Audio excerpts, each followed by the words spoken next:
Hey guys, what's going on? It's your big dreamer and doer, G Dinero, coming to you with a Financial Freedom Friday. Today we're going to talk about MicroStrategy's newest preferred instrument or asset, and that is called STRC. Is it the new money market? But first, remember, none of this is tax, financial, legal, investment advice.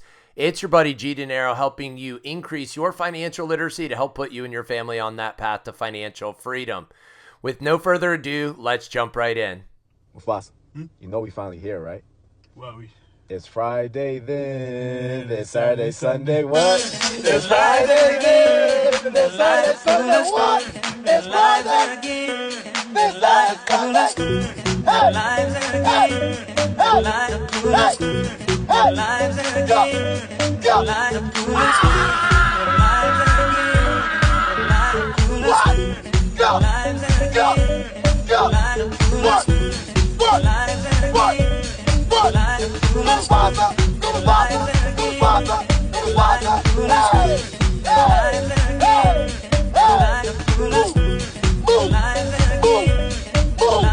Let's go. What?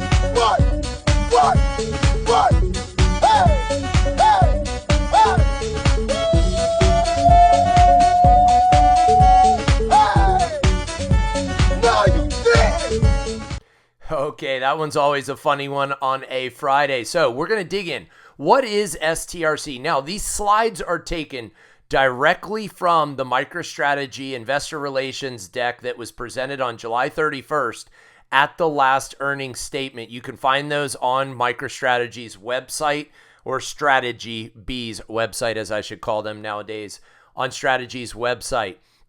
This is my interpretation of the slides and should, again, not be construed as tax, financial, legal, investment advice. I know I'm saying this a second time, but so many people kind of challenge me and say, what's best for me? I don't give financial advice. I help you to understand the instruments themselves so that you can make a more informed decision. So with that being said, here we have the new and improved midterm target Bitcoin capital structure of approximately 3 years with the new entrant right there next to the green arrow, STRC. It represents approximately $3 billion of the new debt stack, or capital structure as you would call it.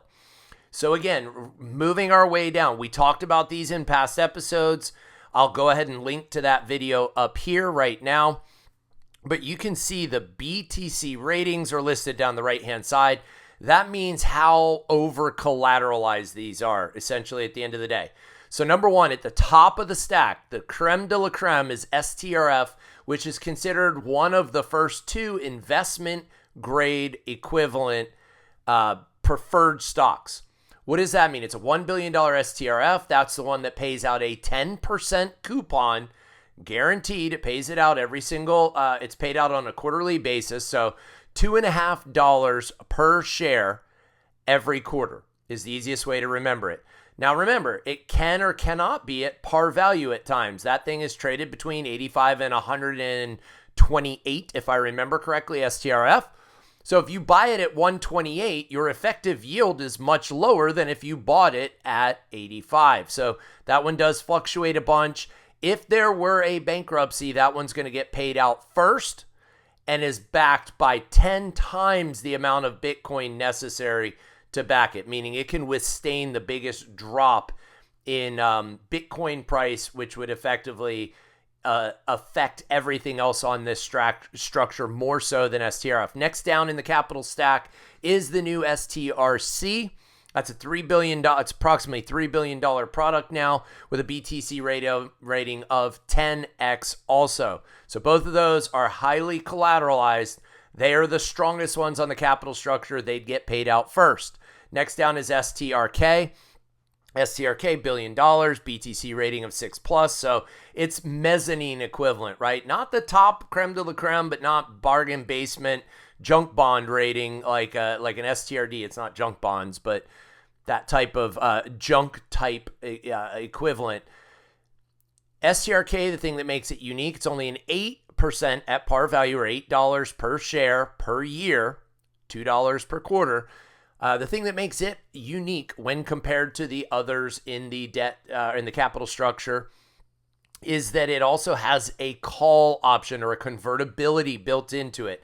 That convertibility allows you to convert 10 shares of STRK into 1 share of MicroStrategy. And that convertibility can happen at any time, as long as, I think it can happen at any time, quite frankly. I'm not 100% sure of this, but it would be in your best interest to do that when MicroStrategy share price is over 1,000, because then it's the equivalent. It's a 1-to-1 equivalent. If STRK's par value is 100 and you have 10 of those, you have $1,000 worth of STRK. If you convert that over to MicroStrategy when 1 MicroStrategy share is going for 2,000, well, you're already up 100% on your money at that point. I hope that makes sense. That's the STRK. Again, that's covered in the video that I alluded to before. Next down is STRD. This is the one that's more junk grade. It has a 10% coupon that may or may not get paid out. That means it's non-cumulative. If they don't pay it out 1 quarter, it's no big deal. They just skip it. They don't make it up down the road. They don't have to pay a higher coupon like they do with STRF down the road.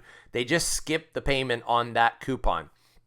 STRD has also traded in a pretty wide range between 85 and I think a little over 100, 105. It's maybe not even over 100, up to 100 and back down again. That's the one that's traded the most. That's the one that I also don't touch with a 10-foot pole. There's really no reason for me to be trading that. That's more your institutions that are trading those suckers around. Next thing down is the unencumbered Bitcoin, which is about $74 billion of Bitcoin that is unencumbered. What does unencumbered mean? It means there's no claim to it by anybody. Not the STRF, STRC, STRK, or STRD. Not the convertible bonds that are not even listed on here. Again, because we're only focused on these newer preferred products. The convertibles are going to be waned out over the next few years, according to Michael Saylor and his team over there, Fong Li and the rest of the gang. So that leaves MicroStrategy at the bottom with $112 billion worth of equity, right? That's what MicroStrategy or Strategy B's market capitalization was at the time this slide was made. $112 billion corporation. Not bad for a company that was $700 million going into August of 2020.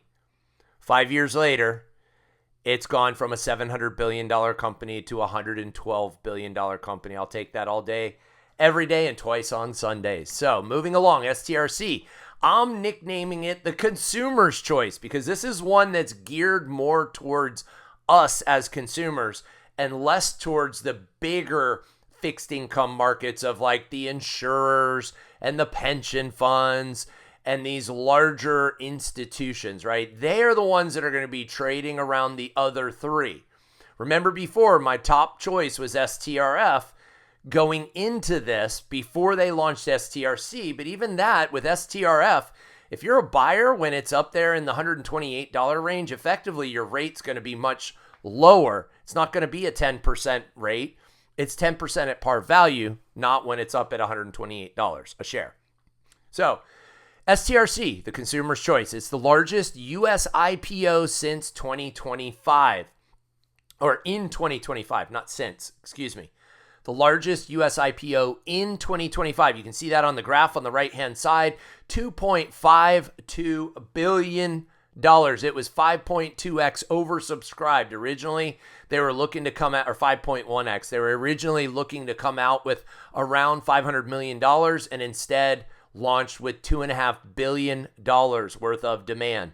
You can compare that to Venture Global at 1.75, CoreWeave at 1.57, Microchip Technology, SailPoint, even the Circle IPM that was one of the largest IPOs, one of the largest IPOs that we've seen this year. The Circle IPO paled in comparison at 1.2 billion compared to STRC's 2.5 billion. Double for STRC. You'll see STRD is also on the list. So of the top 10 largest IPOs in 2025, Strategy has 2 of the top 10 in their family of products. Not too shabby. Well done, Michael Saylor. 23% retail compared to 24% for the other 3 preferred combined. What do I mean by that? The others were like 4%, 3%, 10% consumer demand or retail demand when they've launched and what they've become. On the other hand, STRC, a quarter of all the demand out of the gates is retail, not institutions. What do I mean by that? The others, when you combine all of them, all three, STRK, STRF, and STRD, all three of them combined come about equal to the amount of retail that's in STRC alone. That's why I call it the consumer's choice. This is the one that's designed for retail. This is the one that's designed to be a bit more stable and actually pay out a real yield over and over again. 30 trillion, there's a $30 trillion market. I'd call it like a total addressable market. That's what TAM means in quotes. They use the terminology that there's $30 trillion worth of comparable assets out there. So just to give you an idea of the size of the market that we're talking about, 2.5 billion out of 30 trillion. It'd literally be like a dot. That's it on the screen, a dot with the whole rest of the screen representing the addressable market. It has high seniority. We already talked about that, meaning in the case of a bankruptcy, it sits just below STRF on that capital stack, and it is highly collateralized, like we talked about in the slide before, 10x collateralization compared to 6 and 3 for some of the other products respectively. STRC, this is again MicroStrategy or Strategy B's terminology, is short duration, high yield credit. Short duration investors. Who's the target market? It's that short duration investor like you and I that's seeking stable value with a higher yield than what we're getting in our money market accounts. And I'll break that down in more detail as we move along. But what that means is a much higher yield than keeping money in a savings account, a money market account, a CD. It's a higher yield with even the same, if not more, collateralization in many cases, okay? So it's called Stretch. It's a preferred equity, variable monthly. That's the other kicker. The other three products by strategy, STRK, STRF, STRD, they are all paid out quarterly. STRD, if it's even paid out at all. Keep that part in mind. But STRF, STRK, STRD, those are paid out quarterly. So that means that you could invest in it now, and you've got to wait and wait and wait in order to get paid out on your investment. On the other hand, STRC functions much more like a CD or a savings account or a money market, paying that interest on a monthly basis. Maybe you're on a fixed income and you rely on a certain amount of fixed income or interest every month to live on. Or maybe you're like me where you're not necessarily living on it, but you like to keep some cash on hand in case there's an emergency. Well, this is a more highly liquid asset or instrument that also earns a double or triple yield compared to some of the other products. Again, I'll show that in a little bit, what I mean by that. So 10% per annum at par value is what it says, a monthly variable cash dividend with an effective yield of 10% per annum at IPO. Oh, that was at the IPO pricing. Keep in mind that was done at, I think, 85, 88, somewhere thereabouts, under $90. Now that it goes to par value, it's 9% at par value being $100 share price. Okay, keep that part in mind. It's designed to enable price stability near $100 via variable dividend, call option, and ATM. So basically, the goal that Michael Saylor and Strategy have is to keep this trading in a range between $99 and $101, literally tight to par value. You'll see that's a core difference compared to some of the other products that trade in a much wider range. We'll cover those in a little bit. Any monthly step down is capped at 25 basis points plus the maximum decline. So if any, in a 1 month SOFR from the first to any business day during the what all that means in English is that is a variable interest rate, and they will literally increase or lower the interest rate as necessary to bring the price of the underlying shares back to 100 as needed. Okay. 2.521 billion IPO, including a $570 million of retail participation. There's the 23% that we were talking about. I am included in that 23%. I do invest in some fixed income products. Not a lot. I want the growth still. I still have a lot of years left in front of me, but why not have a little bit of income coming in the meantime? They also are the largest IPO. We talked about that, and they filed a $4.2 billion at-the-money program not to be used below a $99 STRC price. That is huge. It's under investor demand, the third point, guys. What does that mean in English? Well, $4.2 billion at-the-money program. That means they can sell more shares of this STRC, but only if it goes up over $101. Only if it goes up over $99. So if it gets up to 100 or 101 or 102, they will turn around and start issuing more shares at the money to drive the price back down to 100.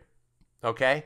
On the other hand, if it starts getting too low, which I don't see happening anytime soon, but it's possible, if it starts getting too low, like below $99 share price, I don't know that they're necessarily going to buy this back, but they won't be able to tap the ATM anymore, and they will increase the dividend coupon by, like they said earlier, 25 basis points for certain ranges above and for every $1 that it's below $99 underlying par value price, right? So par value is 100. If it's down at 99, they're $1 below it. They're going to go ahead and give you an extra 0.25% coupon on that. The reason they do that is to attract more investors to buy up the shares that are out there to help push the share price back up to 100. So it's this self-leveling or correcting mechanism of at the money when it gets above 101 and increasing the dividend payout when it's a variable dividend when it gets below 99. This is a good place to tell you that Michael Saylor uses the magic of Chat GPT or AI. I don't know that he uses chat, but he uses chat or Grok or Perplexity or one of the AIs or all of them to help design these shares. These shares were all designed with the help of AI to literally bring out the best. And you'll see it's effectively creating his own yield curve based on Bitcoin, not on fiat, on Bitcoin, okay? So who's it target? Short duration investors like myself, seeking stable value with a higher yield than money markets. Exactly what I said earlier. It had an effective yield of 9.5% as of July 30th. Remember, this was presented, this slide, on July 31st, and a Bitcoin rating of 6.1x, and that was as of July 29th. And again, on the right-hand side, designed for price stability at or near stated value, which is $100. All right, we're going to move faster now. This is the universe of comparable assets, or the total addressable market of $30 trillion. There's $18.3 trillion in bank accounts earning anywhere from 0.1 if you're at one of the major banks like I was at Wells Fargo. Shout out Wells Fargo. Y'all need to step up your game. You've been ripping people off long enough. All the way up to some bank accounts might be paying you up to a 4% yield. Money market, $7.4 trillion with about a 4.2% yield. Short-term T-bills, $5.8 trillion market with about 4.3% yield. Corporate commercial paper, $1.4 trillion, 4.3% effective yield. And stable coins, a $250 billion market with an effective yield of 0. Now, I know some of you are going to say, well, if I hold my USDC on Coinbase, they're going to give me a 4 or 5%. Okay, you can put 4 or 5% in the right-hand column then. And there's STRC at $2.8 billion of a $30 trillion market paying out an effective yield of 9.5%. Seems like a hashtag no-brainer to me. As we move along, this STRC details seniority and volatility. I already talked about the seniority. You can see the only thing higher on this X and Y grid is STRF, the 10% quarterly fixed dividend, perpetual preferred, $2.1 billion at the money. STRC is next in line on the seniority stack. It also is the lowest on the volatility stack. It's not going to move very much at all. That's a variable rate, monthly dividend, perpetual preferred, $4.2 billion at the money. Next highest on the seniority stack is STRK. That's the 8% quarterly fixed dividend, convertible preferred with a $21 billion at the money. It has the largest at the money of the group here. Next down is STRD, 10% quarterly fixed, non-cumulative dividend, perpetual preferred with a $4.2 billion at the money available to it. And finally, you have MicroStrategy, the shares themselves. They're the lowest on the seniority stack, the highest in the volatility for those wanting maximum leveraged Bitcoin upside exposure, but you also have the maximum exposure to the downside. So there's this balance. What you can see there is you have choices. Do you want to go full risk on? MicroStrategy. Do you want to go full risk off? STRC.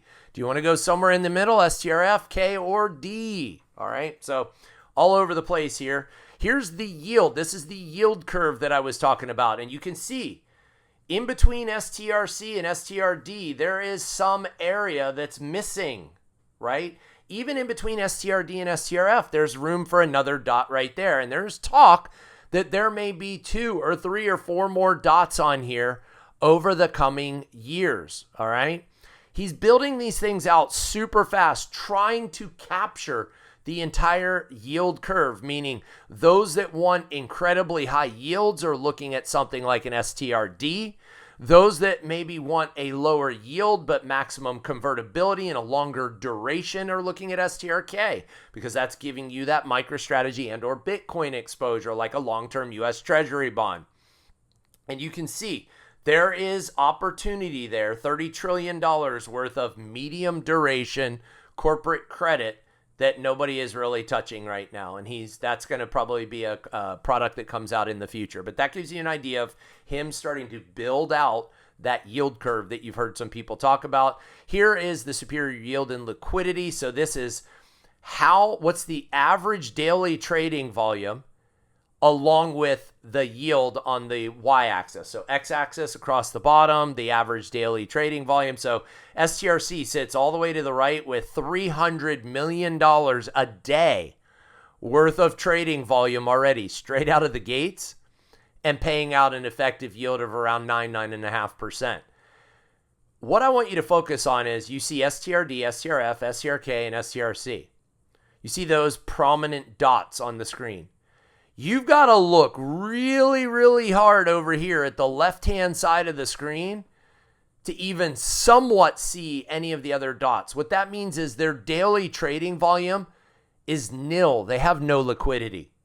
So if you need to get out in a hurry, you might get screwed. You might have to take a major haircut on the underlying share price in order to get out of that security that you're in, because there's no trading volume. There's only one dot on here, and I don't know what the company is, but every single dot on this slide is to the left of the 4 strategy products.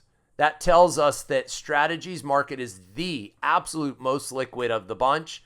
Same thing over here, superior yield and collateral. There's yield again on the left-hand axis or the y-axis and across the bottom.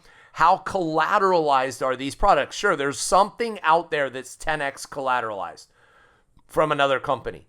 Outside of that, every single one of the dots are there's 1, 2, 3, 4 dots that are kind of in line with the STRD, C, F, and K, and everything else is to the left of it. That means everything else is either less collateralized or in some cases likely under collateralized. It cannot withstand everybody demanding their product or their payment at the same time, or it cannot withstand a decrease because they're all backed by fiat, a decrease in the dollar. Any major decreases in the dollar could really screw this over for those investors in those fixed income products on the left.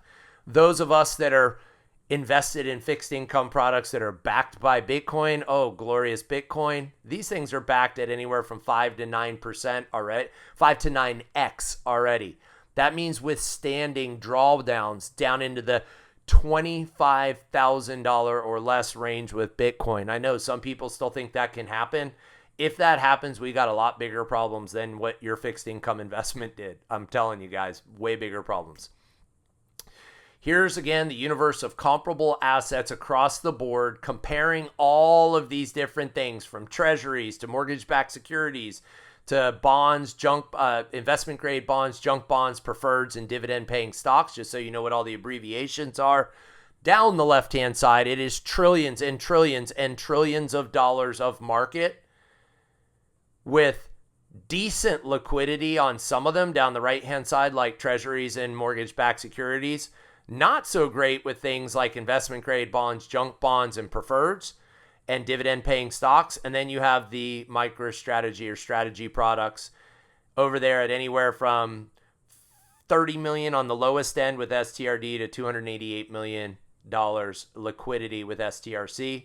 You also see the duration, short duration with STRC when compared to the others, and collateral, very, very well collateralized with an aggregate outstanding of $2.8 billion worth of shares on STRC. Finally, here we are moving into the final slide before I give my take. Here's the final slide. This is something I created on my own to show. This was in real time. I took a snapshot of this right before I started making this video. This is at around 3 o'clock on Friday afternoon, August the 8th, for those of you that are watching. Strike's product at the time was 108.85. Stretches STRC $93.25, STRD $86.30, and STRF $117.40.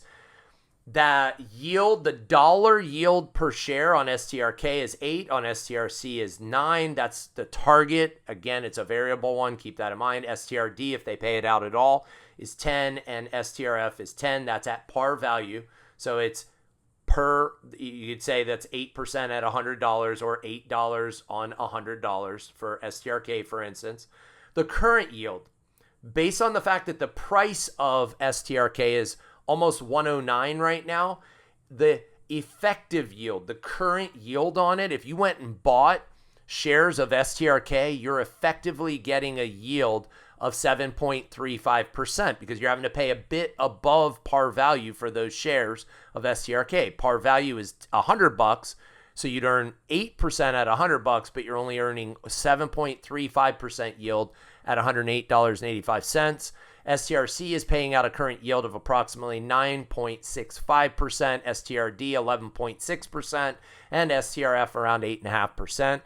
The current 10-year U.S. Treasury is paying out just under 4.3%. So the spreads are listed there. You see the STRC spread is 5.36%. So you'll get 5.36% greater yield on STRC right now than you would on a 10-year U.S. Treasury. If you look at the average savings account or money market account, I put in there at 3%. Maybe I should have put 4%. But regardless, you can see those spreads down the right-hand side. If you believe it should be 4%, then those spreads would each be 1% less. Here's the kicker. In every case, you're better off in a strategy preferred product than you are in a treasury, a savings account, or a money market account as far as what type of return or yield you're getting on your money. So here's my take. This is, again, my synopsis. MicroStrategy unlimited upside. It's my bet on the future, as I believe that Bitcoin bleeds fiat dry over the next several years. Several years. I don't mean like 2 years, but it might take 10 or 20, but it will continue to bleed fiat dry. There's no stronger, better store of value than Bitcoin, in my opinion, right now. Next down the line was STRK. That was the next one that was launched. This gives you some exposure to Bitcoin because of that free embedded call option or convertibility, along with a fixed return, right? It's only an 8% return at par value, but you have that option ability to turn around and convert 10 shares of STRK over into 1 share of MicroStrategy. It is highly tradable. By that, I mean, I bought in on my STRK below par value. I bought in at around $95, and I recently sold out of all of my STRK when it was up around $120. Why? Because I knew there was a better product that had come along, which was STRF. STRF was a longer duration savings account. On this slide that I had from my previous deck, I literally said it was my new savings account, and it replaces 10-year treasuries. The thing is, I didn't want to have cash locked up for 10 years to really start to see the results of, or the return. It was just where I was parking cash in the short term. The problem with that is if I only had cash parked there for 2 or 3 months, I might not have even gotten a single dividend payment in that time frame. It is also tradable with insane price mobility at $85 to $128 range. I again had bought into STRF well below $100 par value. I sold out of my STRF, the last of it yesterday or day before at around 117 or 118, making money on that. It would have taken me 2 more years to get back worth of dividends to make 20% on it, right? 10% per year. Instead, I did that in a matter of a month and then turned around and rolled all of that cash into STRC. STRD, I'm just going to skip over it. It's a junk bond. I'm just not touching it. It's not my style. Those are for the big boys to play with, the junk bond traders. Have fun with it. But STRC, that is the new money market, right? That's the consumer's choice, as I called it. The new money market or savings account. It's a shorter duration with higher price stability. It's paid out monthly instead of quarterly. And 9%, even at face value, 9% beats 4.5% treasuries. That's what they were at the time I made this slide. I guess they're more like 4.3%. But 9% beats 4.3% by 2x and my 3.5% savings account by 2.5x with similar stability and liquidity. So for me, of everything on this list, number 1 and number 5 are my choices of choice. MicroStrategy for the upside exposure, STRC as my new savings account, money market account, CD, and or treasury, however you want to look at it. Guys, this was a lot to unpack. I'm almost exhausted from going through this. If you want to see more like this, make sure you like this video and subscribe right now. Subscribe right now. Go tell a friend about it too. They're going to want to subscribe so that they can be a little bit more money smart too at the end of the day. After you've liked and subscribed, comment below. Tell me, what did you like best? What did you learn today? What do you still want to see more of? What questions might it have raised for you? Remember, I also teach courses. I teach courses on TradingView and technical analysis. I didn't show any charts today. I know it was a kind of a blessing to skip over showing any kind of charts today and really just talk about money and the financial world. But I do teach a course on TradingView and technical analysis where I go over everything in the charts, including the Invest Answers suite of indicators that overlay TradingView charts. By the end, I guarantee you're going to be a TradingView ninja. I also teach a course called Understanding Options where I go from start to finish on the terminology, the Greeks, what are calls, what are puts, and how can you combine them to come up with an overall trading strategy that's going to help you increase your financial literacy. And finally, I do a limited number of one-on-one appointments right now. All of that's available over at gdenarocoaching.com. Guys, thanks for tuning in today. I'm G Denaro.